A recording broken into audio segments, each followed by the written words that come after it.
Bonjour à toutes et à tous.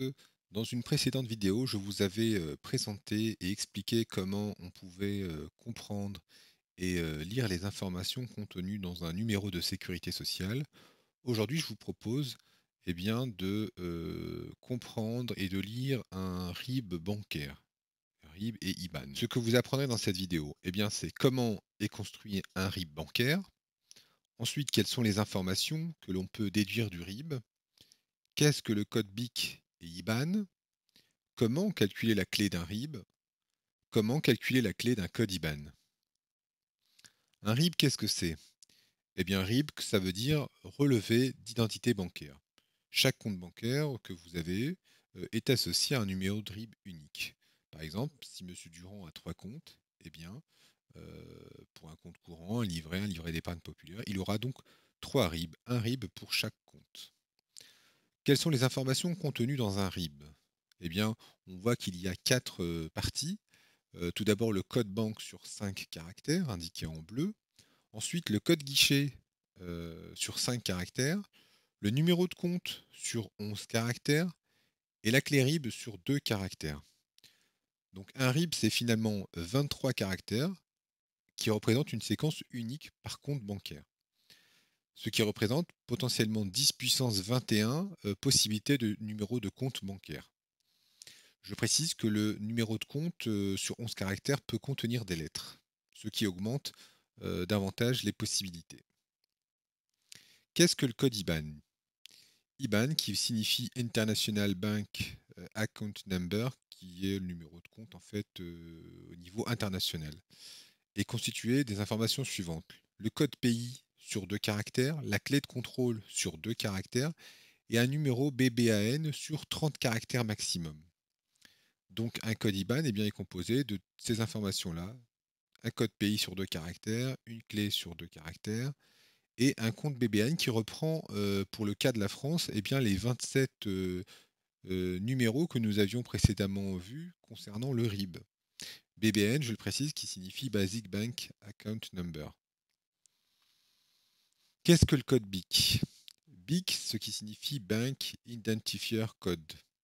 C'est un identifiant international qui peut être aussi appelé SWIFT, selon les banques et les pays.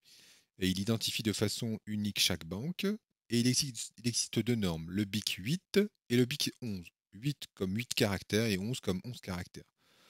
Prenons le BIC 11 caractères.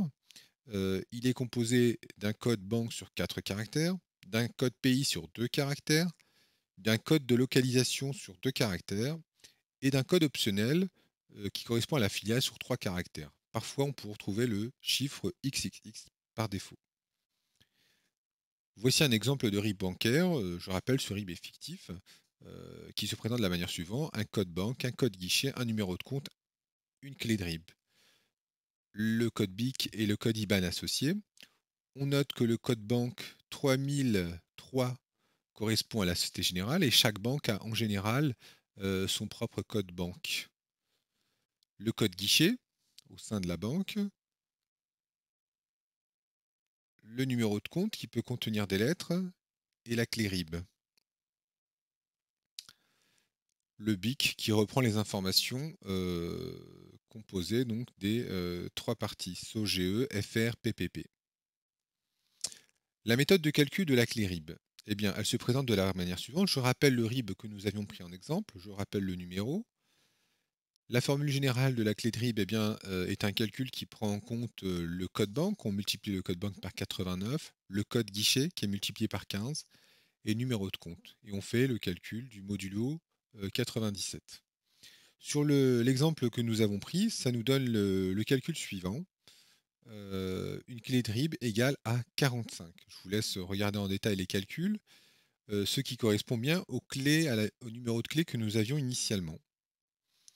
Donc je rappelle que l'opérateur modulo, c'est tout simplement l'opérateur qui permet de calculer le reste de la division euclidienne entre deux nombres. Tout simplement, si on prend par exemple 10 modulo 7, c'est égal à 3, ce qui correspond au reste de la division de 10 par 7.